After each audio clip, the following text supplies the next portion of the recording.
Guardians, welcome to the Deep Dive, a special series for the U.S. Space Force. Yeah, today we're diving deep into your playbook, the Space Force Doctrine Publication 3.0. We're focusing on Chapter 4, Space Force Operations. This chapter is the heart of how the USSF operates in space, how it's organized, trained, and ready to defend our nation's interests. So think of this as your crash course in space doctrine. This document, published in July 2023, shows how quickly things are changing in space. It's not just some old manual. This is the living, breathing guide to space power, right? Absolutely. For you, our listener, understanding this doctrine is critical. It's about knowing your role in space operations. The grand scheme of space operations has a nice ring to it. It's a big deal. So let's get into it. What makes this chapter so important for every Guardian? We'll break down who's in charge, the key units, and the critical areas that define what it means to be a Guardian today. This is where things get real, Guardians. Buckle up. So this chapter, it's like we said, it's the playbook, right? Right. And it outlines how the Space Force is structured to use space power. Right. Every Guardian needs to know the chain of command. Yeah, who's calling the shots? It's like a direct line from you all the way to the top. High-stakes telephone. At the top is the Department of the Air Force. They oversee the Space Force. Because it's still pretty new, right? Right. And within the Department of the Air Force, the top leader for the Space Force is the Secretary of the Air Force. Okay, so that's the big boss. For everyday stuff, though, who's actually running things? The Chief of Space Operations, the CSO. The CSO makes sure the mission gets done. So the CSO is like the conductor, making sure everything's in sync. Yeah, they're responsible for organizing training, equipping, and presenting forces to the combatant commanders. Big job. How do they manage all that? Well, there's a space staff.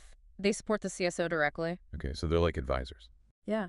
Then you have the three field commands, Space Operations Command, SPOC, Space Systems Command, SSC, and Space Training and Readiness Command, or STARCOM. Okay, break those down for me. What's POC? See, SPOC is like the tip of the spear. They handle on-orbit operations, making sure our space systems are working. Keeping an eye on things 24/7. Exactly. Then you've got SSC. They develop and acquire new space systems. So SPOC operates SSE builds. Right. And then STARCOM focuses on training and readiness. Making sure Guardians are ready for anything. Yes, and it's not just technical skills. It's about understanding the importance of space for our national security. Preparing for the future. Right. Now, beyond those three, we have two direct reporting units, each with a very specific mission. Okay, tell me more. First is the Space Development Agency, SDA. If SSC builds the next generation, SDA is looking even further ahead. So they're working on futuristic tech. Yeah. And then there's the Space Rapid Capabilities Office, SPRCO. They get new capabilities to our Guardians quickly. Speed is key in space. Exactly. And we can't forget the Space Warfighting Analysis Center, SWAC KICS. They're the Space Force's think tank. They're analyzing threats and making sure the Space Force is prepared. Right. They're looking at the big picture and developing strategies. So many parts working together. Space is challenging. This structure ensures the Space Force can operate effectively. And this chapter, it really emphasizes working together, joint force integration. Right. Guardians work with every branch of the military, supporting troops with GPS, providing intelligence to commanders, coordinating with cyber forces. Space is a part of everything now. Hmm? It's not just other branches, though, right? What about our allies? Of course, global cooperation is crucial in space. We work with other nations, sharing information, coordinating, and ensuring space is used responsibly. It's a team effort. So we've talked about the chain of command and the units. Now, what do those units actually do? Let's talk about the operational areas. This is what the Space Force does. This is where it gets real. Right. Let's start with Space Domain Awareness, SDA. Knowing what's happening up there? Yes, SDA is about understanding the space environment. Tracking satellites, identifying debris, monitoring space weather. It's a busy place. It is. And that understanding is critical for everything we do in space. SDA is the foundation. Okay, so if SDA is the foundation, then combat power projection sounds a lot more active. This is about how the Space Force can actually use its power in space, offensively and defensively. Give me an example. What does that look like? Imagine an adversary tries to jam one of our GPS satellites. That sounds bad. If that satellite is helping our troops, then jamming it is an offensive action. Because it impacts our ability to fight. Exactly. The line between offense and defense in space isn't always clear. It's all connected. Right, and that's why something like positioning, navigation, and timing PNT is so important. So PNT, that's GPS, right? Why is it so important? PNT is how we navigate, how we synchronize operations, how we target accurately. Without it, everything falls apart. Even my commute. Even your commute, your Yeah. GPS, financial transactions, traffic lights, it all relies on PNT data from satellites. I take it for granted. And for the military, it's absolutely essential command and control movement maneuvers targeting. Okay, so SDA combat power projection and PNT. What else? There's satellite communications, SATCOM, which lets us communicate in space. Across huge distances. Right. And then there's intelligence, surveillance, and reconnaissance, ISR. Space-based ISR. That's incredible. It gives us a unique view, tracking adversary movements, providing early warning, And there's environmental monitoring. which is important for both space and Earth operations.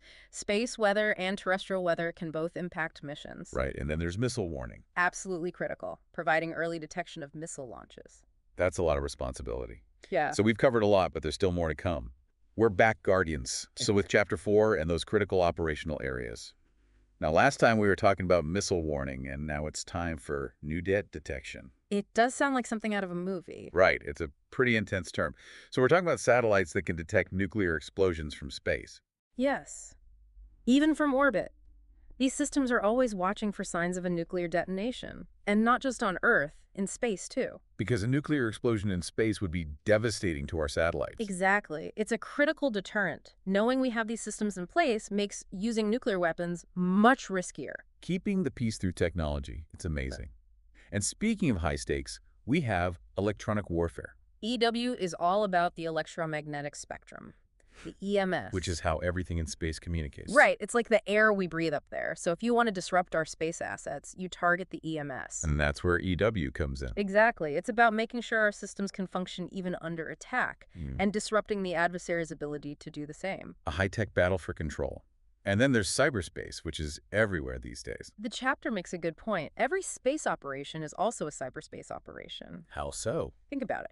We control our satellites through networks. We process data through software. All of that is cyberspace. So if our systems are hacked, our space assets are vulnerable. Exactly. Cybersecurity is crucial for the Space Force. Hardening our systems, evolving our defenses, protecting our data. The digital shield. Protecting the physical assets. Okay, so moving on to something that sounds a bit simpler. Spacecraft operations. It sounds simple, but space is a harsh environment. Extreme temperatures, radiation, vast distances. It's a challenge. We're talking about constant monitoring, troubleshooting, planning maneuvers to avoid debris. We can't exactly send someone up there to fix it if something goes wrong. Right. It's about keeping those spacecraft running perfectly for as long as possible. Which leads us to space mobility and logistics. Samuel, logistics in space must be fascinating. Samuel is the lifeline of space operations. Getting to space, operating there, sustaining our presence. So it's more than just launching rockets. Much more. It's developing launch capabilities, maneuvering satellites in orbit, servicing them, dealing with space debris. Building a space infrastructure for the future. Exactly. And finally, we have command and control C2. Because even in space, someone needs to be in charge. Absolutely. But C2 in space is different. Huge distances, high speeds. The stakes are incredibly high. So how does the Space Force handle that? Clear lines of authority, decentralized execution, quick decisions. Because sometimes you don't have time to wait for orders. Right. Flexibility and adaptability are key. So how does this all come together when we actually need to carry out a mission? That's where the Space Force Component Field Command, or CFLD-COM, comes in.